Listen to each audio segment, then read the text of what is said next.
ஓம் சாய்ராம். சாய்பாதம் சரணம். இப்பொழுது நான் சொல்வதை கவனமாக கேள். இன்னும் அரை மணி நேரத்தில் உன் மனநிலை மாறலாம். இன்னும் அரை மணி நேரத்தில் உன் முகத்தில் சிரிப்பு திரும்பலாம். நம்ப முடியவில்லையா? உன் வாழ்க்கையில் மிகப்பெரிய மாற்றங்கள் சில நேரங்களில் ஒரே ஒரு எண்ணம் மாறும் நொடியில் ஆரம்பமாகும்.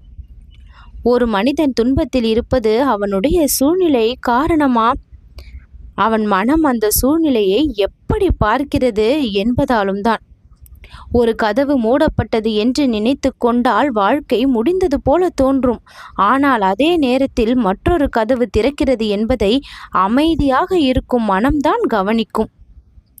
நீ எத்தனை நாட்களாக உள்ளுக்குள் ஒரு சுமையை சுமந்து கொண்டிருக்கிறாய்?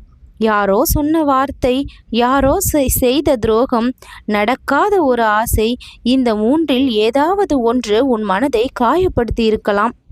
ஆனால் பாபா இப்பொழுது உனக்கு ஒரு ரகசியத்தை சொல்லுகிறேன். மனம் அமைதியாகும் நொடி வாழ்க்கை மாற்றம் ஆரம்பிக்கும். அமைதியான மனம்தான் இறைவனுடைய குரலை கேட்கும். நம்முடைய மனம் அமைதியாக இருக்கும்பொழுது இந்த பிரபஞ்சம் பல வழிகளில் நம்மிடம் பேசும். சில நேரங்களில் ஒரு சின்ன அறிகுறி வரும். சில நேரங்களில் நல்ல மனிதன் நம் வாழ்க்கையில் தோன்றுவான். சில நேரங்களில் எதிர்பாராத வாய்ப்பு கதவை தட்டும். அதுதான் இறைவன் உதவும் விதம். எப்பொழுதும் சந்தோஷமாக இருப்பது எப்படி என்று கேட்கிறாய். சூழ்நிலையை மாற்ற சந்தோஷமாக இருப்பவன் காத்திருக்க மாட்டான். தன் மனநிலையை மாற்றிக்கொள்வான். மழை பெய்யும் பொழுது ஒருவர் அதை பிரச்சனையாக பார்க்கலாம். ஆனால் மற்றொருவர் மழையை ஆசீர்வாதமாக பார்க்கலாம். அதுதான் வாழ்க்கையின் ரகசியம். நம்முடைய மனதை அமைதியாக வைத்துக்கொள்ள 3 விஷயங்கள் முக்கியம். முதலில் தேவையில்லாத நினைவுகளை விட வேண்டும். இரண்டாவது நடந்ததை ஏற்றுக்கொள்ள வேண்டும். மூன்றாவது இறைவனை நம்ப வேண்டும். இந்த 3ம் இருந்தால் மனிதன் துன்ப நிலையிலிருந்து இன்ப நிலைக்கு மாற ஆரம்பிப்பான். இன்னும் 3 நிமிடம் நீ அமைதியாக இதை கேள். இன்னும் சில நொடிகளில் உன் வாழ்க்கையை மாற்றக்கூடிய முக்கியமான ஒரு விஷயத்தை இப்பொழுது நான் உனக்கு சொல்கிறேன்.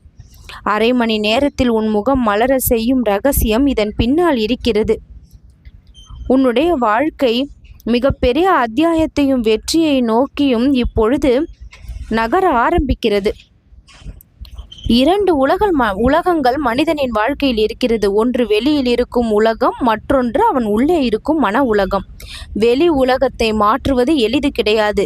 ஆனால் உள்ளே இருக்கும் மன உலகத்தை மாற்றினால் வாழ்க்கை முழுவதும் மாறிவிடும். உன்னுடைய மிகப்பெரிய செல்வமே உன் மன அமைதிதான்.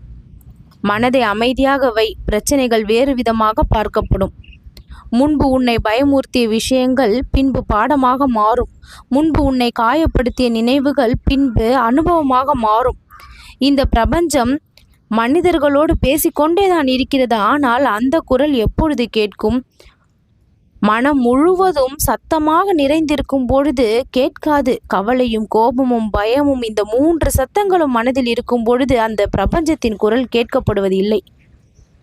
இந்த 3 சத்தங்களும் அடங்கி மனம் அமைதியாகும் பொழுது அந்த விசித்திரமான மாற்றங்கள் வாழ்க்கையில் நடக்க ஆரம்பிக்கும். நீ நினைத்த ஒரு விஷயத்திற்கு தானாக எதிர்பாராத வழி கிடைக்கும். நீ தேடிய ஒரு பதில் ஒரு சின்ன நிகழ்வின் மூலம் கிடைக்கும். நீ காத்திருந்த அந்த வாய்ப்பு திடீரென்று உன் வீட்டு வாசலை தேடி வரும். இதுதான் இறைவன் செய்கிற அற்புதம். மனிதன் துன்ப நிலையிலிருந்து மாற வேண்டுமானால், இருள் விலக வேண்டுமானால், பெரிய உயரத்திற்கு உன்னை நீ தயாராக்கி கொள்ள வேண்டும். அது கண்ணீராலும் சோதனைகளாலும் நிரப்பப்பட்டதாக இருக்கலாம். ஆனால் இறுதியில் கிடைக்கக்கூடிய அந்த தெளிவு மிகச் சிறந்தது. உன் வாழ்க்கையின் மாற்றங்கள் இப்பொழுது அழகாக தொடங்கும் நேரம். இப்பொழுது நான் உனக்கு உறுதியான வாக்கை கொடுக்கிறேன். அரை மணி நேரத்தில் உன் மனம் லேசாகும். உன் முகம் மலரும். என் அருள்வாக்கு எப்பொழுதும் வீணாவதில்லை. உன் விஷயத்தில் நீ பக்தியையும் நம்பிக்கையையும் பொறுமையையும் அதிகமாக வைத்து காத்திருப்பதால் ஒவ்வொரு நிகழ்வும் இனி உனக்கு பேரதிசயத்தை மட்டும்தான் கொண்டு வந்து சேர்க்கும். சில நேரங்களில் மனம் சோர்ந்து போயிருக்கிறாய். எதுவுமே சரியாக நடக்கவில்லை என்பது போல உனக்கு தோன்றுகிறது. முயற்சியினால் முன்னேற்றம் இல்லையே என்று கவலைப்படுகிறாய். இந்த வாழ்க்கை பயணத்தில் பாதைகள் மென்மையானதாக இனி மாறும். கற்கள் நிறைந்த பாதை இனி பூக்கள் நிறைந்த பாதையாக மாறும். நாம் செய்ய வேண்டியது நம்மால் முடிந்ததை செய்வது மட்டும், மீதியை இறைவனிடம் ஒப்படைக்க வேண்டும். ஒரு குழந்தை தன் தந்தையின் கையை பிடித்து நடந்தால் பயம் இருக்காது. அதுபோல நீ இறைவனை நம்பி நடந்தால் உன் வாழ்க்கையில் பயம் இருக்காது. எல்லாம் இனி உனக்கு வெற்றிதான், வெற்றி நிச்சயம்.